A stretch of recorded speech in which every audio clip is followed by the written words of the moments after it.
এই বড় শান্তির ছেলে পচা, কোথায় গেলি রে বড়া? কাজে যাবি না? তাড়াতাড়ি বাইরে বেরিয়ে আয়, আমরা সবাই দাঁড়িয়ে আছি তোর জন্য। দেরি হলে যাবো চুদির ভাই ঠিকাদার খিস্তি পারবে, তাড়াতাড়ি বেরিয়ে আয় ভাই।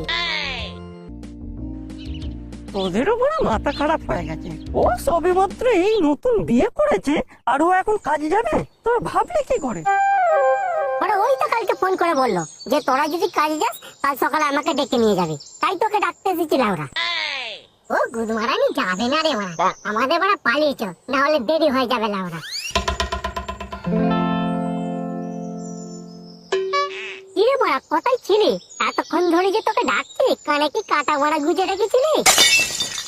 না রে ভাই, আজকে আর কাজে যাবো না, তোরা বড়া চলে যা। আমার বইয়ের একটু শরীর খারাপ হয়েছে বুঝলি, ওর পাশে এখন আমাকে থাকতে হবে। এমন শরীর খারাপ হয়েছে রে বড়া যে বউয়ের পাশে থাকতে হবে?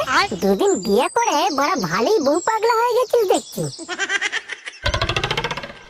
না, তোর মতো আইবুড়ো বাদর হয়ে বস থাকবে, বাল থেকে সাদা হয়ে গেল বড়া, এখন বিয়ে করার নাম গন্ধ নেই। কেন যে বড়া তোর বাপ এখন তোকে ঘর থেকে তাড়াই না কে জানে বড়া।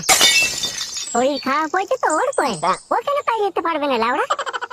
বড় তোর মতো বোকাচোদা হলে এইরকমই প্রশ্ন করে, আর সেই জন্যই তো তুই এখনো পর্যন্ত আইবুড়ো বাদর হয়ে বসে আছিস গুদমারানি। মেয়েদের কেন শরীর খারাপ করে তুই সেটা যদি জানতিস তাহলে অনেক কিছু হয়ে যেত লাউড়া। ভাই পচা, তুই বৌদির খেয়াল রাখ, এই সময় লাউড়া বৌদির পাশে তোর থাকাটা খুবই জরুরি।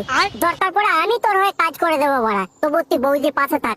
আমরা এখন কাজে যাচ্ছি, সন্ধ্যাবেলা মদনের চায়ের দোকানে দেখা হবে বুঝলি।